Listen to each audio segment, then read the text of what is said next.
जो हमारी रीढ़ की हड्डी है एजुकेशन की, उसको ही यहाँ पर जो है वो जड़ लगने नहीं दिया जा रहा है। आप लोरन में देखो, डन्ना का एरिया है, वहाँ पर ग्राउंड का जो है वो एहतमाम हो सकता है।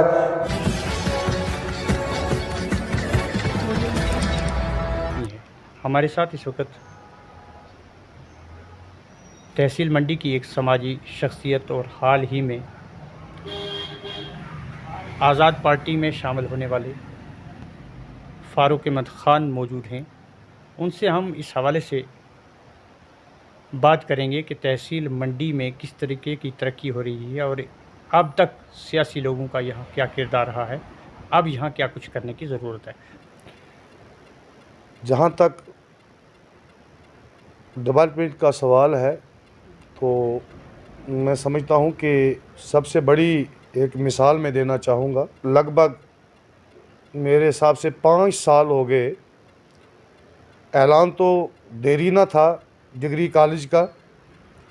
जो यहाँ पर इस वक्त ग्राउंड पे जो है वो नहीं बन रहा है। उसकी मेन वजूहात यही है कि वो सियासी रस्साकशी में हमारा कॉलेज जो है इस वक्त, पहले आज़माबाद में उसकी जो है वो लैंड प्रोवाइड की गई और उसके बाद वहाँ पर डिस्प्यूट बना, वहाँ पर भी कुछ सियासी क़यादतों ने नहीं बनने दिया और उसके बाद यहाँ पर जो है राजपुरा में ज़मीन जो है वो राजपुरा के लोगों ने मालकीती रकबा जो है वो डोनेट किया कॉलेज के लिए। तो इस वक्त जो है वो ग्राउंड पर जो है वो कुछ भी नहीं जो है इसको दिख रहा है। तो उस हवाले से अगर देखा जाए, एक मेन जो हमारी रीढ़ की हड्डी है एजुकेशन की, उसको ही यहाँ पर जो है वो जड़ लगने नहीं दिया जा रहा है। तो इससे बड़ा मैं क्या कह सकता हूँ आपको, आप इसको समझ सकते हैं। फ़ारूक साहब, आपने डिग्री कॉलेज मंडी की बात की, चूँकि 4 साल हो गए यहाँ डिग्री कॉलेज खुले हुए और उस वक्त आवाम में बड़ी खुशी थी कि यहाँ डिग्री कॉलेज खुलेगी, हमारे बच्चे जो हैं यहाँ ही पढ़ेंगे, हमारी बच्चियाँ, चूँकि इस इलाका की ज़्यादातर बच्चियाँ जो हैं वो तालीम इसलिए हासिल नहीं कर पाती क्योंकि उनको पुंछ जाना पड़ता है या जम्मू कॉलेज में जाना पड़ता है, और अगर पुंछ में भी उनको अपना सब्जेक्ट ना मिले तो फिर जम्मू की तरफ रुख करते हैं। अब यहाँ हाल ये है कि डिग्री कॉलेज तो है लेकिन वहाँ वो सब्जेक्ट नहीं, वो कुछ लवाजबात नहीं, तो क्या कहेंगे? और ये तहसील मंडी जो है इसका शिकार हुई है। और एजुकेशन का अगर आप फार फलांग एरिया में देखेंगे, चाहे वो गगड़ियाँ सावजियाँ हो, चाहे वो लॉरन हो, चाहे वो छंबर कनारी के स्कूल हो, तो कहीं मकसद ये है कि काफ़ी हद तक जो है हमारा जो इलाका है वो पिछड़ा हुआ है एजुकेशन के हवाले से। डेवलपमेंट जो आप कह रहे थे, लेकिन मैं समझता हूँ कि अगर पेपर वर्क कहीं पे होता हो, वो नहीं मैं कहूँगा, लेकिन ग्राउंड वर्क जो है वो काफ़ी जो है वो पीछे है। काम होगा क्योंकि यहाँ खेल का कोई मैदान अभी तक नहीं, बच्चों को और नौजवानों को मसरूफ़ करने के लिए कोई काम नहीं, तो क्या कुछ इस हवाले से कहेंगे? उस हवाले से मैं ये चीज़ ज़रूर कहूँगा कि लगभग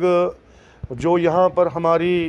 इंडियन आर्मी काम कर रही है हमारे इस तहसील मंडी के अंदर, ये पिछले गुज़श्ता हफ़्ते हमने देखा कि यहाँ पर वॉलीबॉल का एक टूर्नामेंट जो है वो किया गया। तो कहीं ना कहीं जो यहाँ हमारी इंडियन आर्मी है,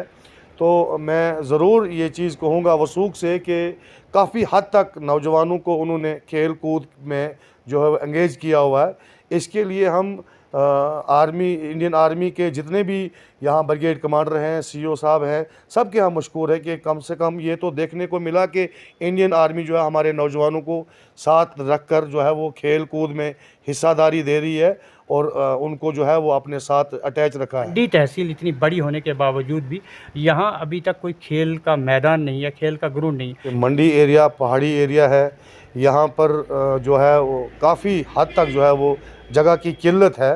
तो इसमें हम ये चाहते हैं कि हम ये गुजारिश करेंगे हमारे जो यहाँ हमारे डीसी साहब हैं, हम उनसे ये कहना चाहेंगे, आपके चैनल के माध्यम से कहना चाहेंगे कि कोई भी जगह वो देखें, अगर जगह है तो जो तहसील का जो एरिया है इसमें ग्राउंड का जो है वो होना मेरे हिसाब से नामुमकिन है। आप देख रहे हैं एक तरफ से नाला है, एक तरफ से ये बड़े पहाड़ हैं, तो उस हवाले से अब ये कुदरत का एक हमें एक कुदरत की तरफ से ये परेशानी हमें आ रही है, इसमें हम किसी को दोषी नहीं ठहरा सकते हैं। लेकिन जो दूर दराज एरिया है, जैसे आप लोरन में देखो डन्ना का एरिया है, वहाँ पर ग्राउंड का जो है वो एहतमाम हो सकता है। यहाँ नीचे साथरा के इस साथ में ये ज़मीन है, बहुत बड़ी लैंड है, सरकार रकबा है, वहाँ पर बन सकता है। और यहाँ ऊपर जो है हमारा राजपुरा का एरिया है, वहाँ एक ग्राउंड जो है वो बनने जा रहा था, तो उस पर कुछ लोगों ने जो है वो वही सियासी रस्साकशी के हवाले से आपने जो फरमाया वही चीज़ें हो रही हैं। तो कुछ लोग इसमें जो है वो नहीं बनने देते हैं, मगर इसके लिए मैं गुजारिश करूँगा हमारे जो यहाँ पर हमारे जो एक्सियन साहब हैं रूरल डिपार्टमेंट के, उन्होंने टेंडर भी लगाए हैं और मैं चाहता हूं कि उस ग्राउंड का जितना भी जल्दी काम लगे तो बेहतर रहेगा। खिता पीर पंजाल में अमित शाह जी का दौरा हुआ, उन्होंने एक उम्मीद जो है वो पहाड़ी तबका के अंदर जो है वो जगाई है और हमें भरोसा रखना चाहिए और हम इंतज़ार करेंगे उस घड़ी का जब वो दो टोक लफ्ज़ों में जो है पहाड़ी तबका को एसटी का दर्जा देंगे। मुझे लगता है कि जो गृह मंत्री जी हैं अमित शाह जी हैं, वो शायद